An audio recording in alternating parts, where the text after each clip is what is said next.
قاضی شعیب جو ہوا کرتے تھے جو مطلب سینئر یا بڑے قاضی تھے، کیا اس طرح کا ہمارے پاس کوئی ریفرنس موجود ہے کہ انہوں نے کسی دوسرے قاضی کے فیصلے کو کالعدم قرار دیا ہو؟ ہاں بالکل، ایسا تو ہوتا ہے، ایسا تو ہوتا ہے۔ نظر ثانی اسی کو کہتے ہیں کہ جب ایک فیصلہ ہوا تو نظر ثانی کی صورتحال پیش آئی، جب دوسروں نے کہا جی نے آپ نظر ثانی کریں، اور یہ خود رسول اللہ صلی اللہ علیہ وسلم کے زمانے میں ہوا۔ نظر ثانی کی اپیل کا حق آپ کے زمانے میں ہوا کہ نبی پاک صلی اللہ علیہ وسلم کے حوالے سے جب ایک چیز حضرت عمر نے ایک چیز کا فیصلہ کر دیا تو جناب وہ سب نبی پاک کے پاس آ گئے سب کہ جی نظر ثانی فرمائے، یہ بندہ تو بڑا مخلص ہے، یہ منافق نہیں ہے، آپ نے نظر ثانی فرمائی، اب اس لے کے قرآن کی آیات اتر آئیں، وہ واقعات موجود ہیں۔ تو اس طرح کی صورتحال تو خود نبی کے زمانے میں بھی ہوئی کہ نظر ثانی کی گئی، اور آپ سے بھی صحابہ نے بعض دفعہ درخواست کی۔ بعض حضرت عمر رضی اللہ تعالیٰ عنہ ایک مرتبہ جا رہے تھے، حضرت ابو ہریرہ کھڑے ہیں، ابو ہریرہ کھڑے اور کہہ رہے ہیں کہ جس نے لا الہ الا اللہ محمد رسول اللہ کا کلمہ پڑھ لیا وہ اس کی بخشش ہوگی، جنت میں چلا گیا، بس یہ بات۔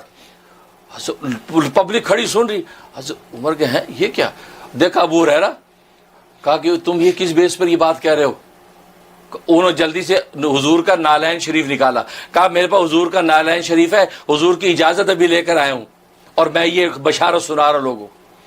تو حضرت ابو ہریرہ فرماتے ہیں انہوں نے مجھے یوں سینے پہ دھکا مارا کہ میں اپنے چوتروں کے بل گرا اور کہا کہ چلو ابھی یہ بات نہیں کہ چلو حضور کے پاس چلو، وہ لے کے آگے۔ اب آگے ابو ہریرہ کہنے لگے یا رسول اللہ عمر نے مجھے روک دیا، میں کیونکہ حضرت نبی نے جب یہ بشارت سنائی تھی حدیث ابو ہریرہ کو، ابو ہریرہ کہا جی میں لوگوں کو سنا دوں؟ ہاں سنا دو، یہ بات جسے کلمہ پڑھ لیا جنت مل گئی، تو سنا دوں؟ کہتا ہاں سنا دو۔ کہ لیکن میں سناؤں گا تو لوگ جھٹلا دیں گے، آپ کو نشانی دے دیں، کہا میرے نالین لے جاؤ، سبحان اللہ، یہ دکھانا کہ دیکھو حضور کے نالین انہوں نے مجھے اجازت دی، تو وہ یوں لائے تھے۔ اب حضرت عمر نے وہاں سے ان کو ایک مارا دھپ، لے کے آ گئے،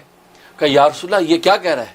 حضور نے فرمایا صحیح کہہ رہا ہے، کہ یا رسول اللہ آپ وہ نظر ثانی کی درخواست ہو رہی، یا رسول اللہ آپ ایسا نہ فرمائیں، یہ لوگوں کو ایسا نہ کہیں، یہ عمل میں پہلے سست اور سست ہو جائیں گے، جو جتنا عمل کرتا رہے ٹھیک ہے، بخشش کا پروانہ تو کلمے پہ ملنا ہی ملنا ہے، لیکن جو جتنا عمل کرتا رہے، ہمیں کیا ضرورت ہے ان کو بتانے کی، ورنہ اور یہ ڈیلے ہو جائیں گے عمل میں۔ حضور فرمایا ہاں تم ٹھیک کہتے ہو ابو ہریرہ، بس صحیح۔ اب یہ نظر ثانی کی مثالیں ہیں، تو نبی کے لیے بھی درخواست کرتے صاحب کہ حضور آپ نظر ثانی فرمائیں، یہ ایسا نہ کہیں، یہ پہلے عمل میں سست ہو جائیں گے۔ اب حضرت عمر کے حق میں جو قرآن کی آیتیں اتری ہیں وہ نظر ثانی کی بیس پہ تو اتری ہیں، کہ وہ حضرت عمر نے آ کے کہا کہ یا رسول اللہ صلی اللہ علیہ وسلم یہ آپ نے کیا فرما دیا، آپ یوں نہیں یوں کر دیں، مطلب نظر ثانی کریں، اللہ نے قرآن کی آیت اتاری کہ عمر ٹھیک کرتا ہے، آپ یوں نہیں یوں کر دیں۔ تو کہنے کا مقصد ہے یہ تو اس وقت سے چلا آ رہا ہے، اور آج اگر سپریم کورٹ کہتے ہیں نظر ثانی درخواست کا بالکل حق ہے، آپ بالکل دیں، لیکن نظر ثانی کا مطلب یہ درخواست دینے والے کو یہ بھی نہیں ہونا چاہیے کہ اب یہ فیصلہ بدل جائے۔ مثلا مجھے نظر ثانی پہ یاد آیا کہ ہمارے کو استاد تھے جامعہ اسلام میں بنوری ٹاؤن میں، مولانا ادریس صاحب میرٹھی رحمۃ اللہ علیہ، اور بڑے سخت تھے اور ہمارے تفسیر کے استاد تھے وہ، ماشاءاللہ ان کی 107 سال عمر ہوئی ماشاءاللہ، ہاں، اور علامہ انور شاہ کشمیری رحمۃ اللہ علیہ کے شاگردوں میں سے تھے۔ اب وہ وفاق المدارس کے جب پرچے انہوں نے چیک کیے، اور وہ اتنے سخت تھے کہ انہوں نے 100 لوگوں میں سے تقریباً 10 کو پاس کر کے 90 فیل کر دیے، ماشاءاللہ، ہاں 90 فیل کر دیے۔ اب جب پرچے گئے تو وفاق والے کہتے یار ایسا سارے مولوی فیل ہو گئے، ان کے یار دوبارہ گال دو واپس، نظر ثانی کر لیں کہ جی حضرت یہ تو بہت برا حال ہو جائے گا، بیچارے طالب علم کب تک پڑھیں گے۔ تو وہ 100 پرچے واپس بھیج دیے، 90 پرچے واپس بھیج دیے کہ جی آپ اس میں نظر ثانی فرمائیں۔ تو حضرت نظر ثانی فرما کے 40 اور فیل کرتے